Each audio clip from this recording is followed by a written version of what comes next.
Hello दोस्तों, जैसा कि हम लोगों ने एमसीक्यू का सीरीज़ शुरू किया था जिसमें हम लोग ने मिडवाइफरी का यूनिट 1 यानी कि ह्यूमन रिप्रोडक्टिव सिस्टम को पढ़ लिया था।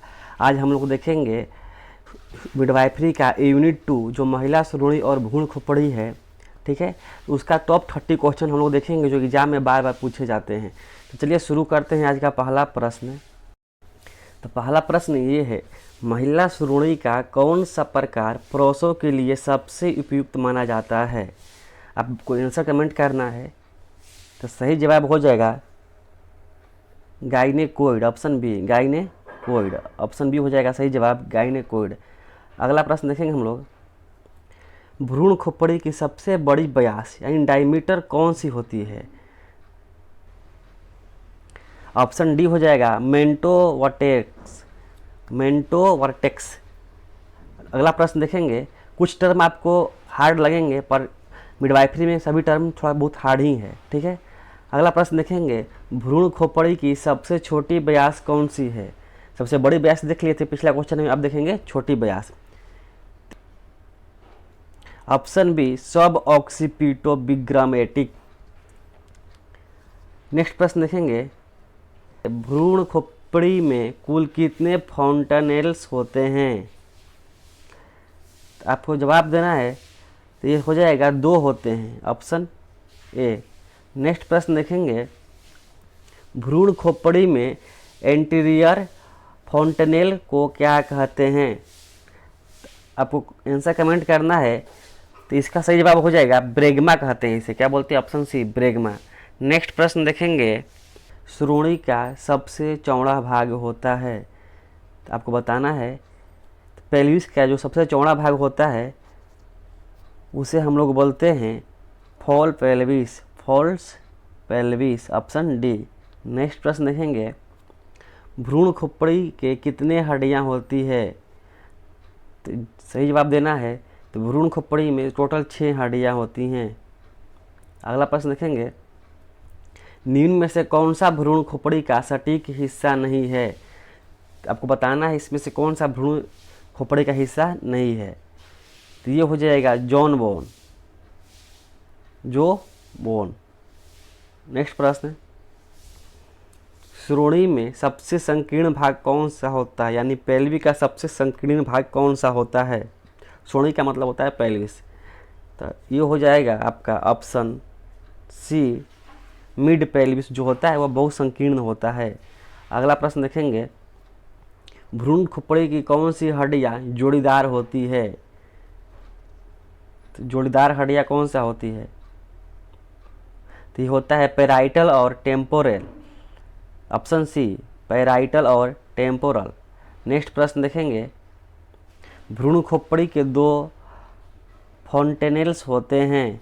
तो बताना है कौन कौन से होते हैं। तो ये हो जाएगा ब्रेगमा और लैम्ब्डा, ऑप्शन ए ब्रेगमा और लैम्ब्डा होते हैं। देख रहे हैं कुछ टर्म जो है आपको कठिन लगे सकते हैं। अगला प्रश्न देखेंगे, किस प्रकार की श्रोणि हड्डी पुरुषों में अधिक पाई जाती है। तो ये बताना है आपको।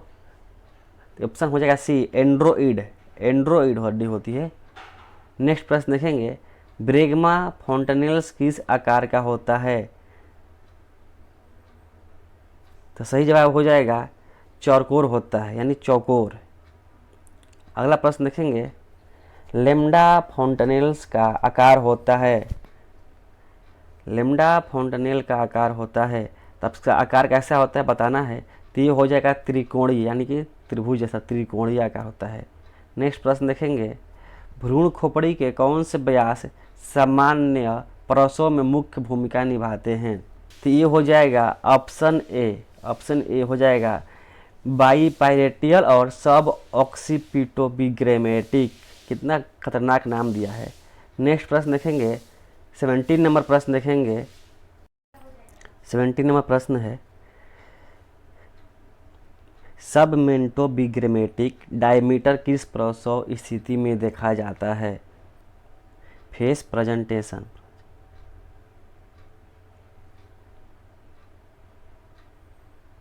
नेक्स्ट प्रश्न देखेंगे, महिला श्रोणि में ट्रू कॉन्जुगेट की सामान्य लंबाई होती है, यानी जो फीमेल पेल्विक है उसमें ट्रू कॉन्जुगेट की सामान्य लंबाई कितनी होती है, तो ये बताना है। ये होता है 11 सेंटीमीटर यानी 11 सेंटीमीटर। नेक्स्ट प्रश्न देखेंगे, महिला श्रोणि का हिस्सा जो शिशु के जन्म के समय सबसे पहले प्रभावित होता है। 19वां प्रश्न है, तो ये सबसे पहले जो प्रभावित होता है वो होता है pelvic inlet. Option A, pelvic inlet सबसे पहले प्रभावित होता है। अगला प्रश्न देखेंगे, भ्रूण खोपड़ी का कौन सा भाग सबसे कठोर होता है। तो जो भ्रूण खोपड़ी होती है उसका सबसे कठोर भाग कौन सा होता है, तो ये होता है पैराइटल बोन, इसे बोलते हैं ऑप्शन बी, पैराइटल बोन जो होता है। नेक्स्ट प्रश्न देखेंगे, भ्रूण खोपड़ी में किन भागों के बीच सैजिटल स्ट्रक्चर होता है। तो सही जवाब हो जाएगा 21वां प्रश्न का, ये हो जाएगा दोनों पैराइटल हड्डियों के बीच होती है। ये कहाँ होती है, दोनों पैराइटल हड्डियों के बीच। अगला प्रश्न देखेंगे, भ्रूण खोपड़ी में लैम्डा कहाँ स्थित होता है। अच्छा प्रश्न है, तो इसे बताना है। ये होता है पैराइटल और, ऑप्शन बी हो जाएगा, पैराइटल और ऑक्सीपिटल के बीच में होती है। नेक्स्ट प्रश्न देखेंगे, भ्रूण खोपड़ी में सबसे व्यापक व्यास कौन सा होता है। तो अभी क्वेश्चन किए थे बड़ा व्यास, सेम क्वेश्चन यहाँ पे भी है। तो ये होता है बाईपायरेटियल। नेक्स्ट प्रश्न देखेंगे, कौन सा श्रोणि प्रकार फ्लैट माना जाता है।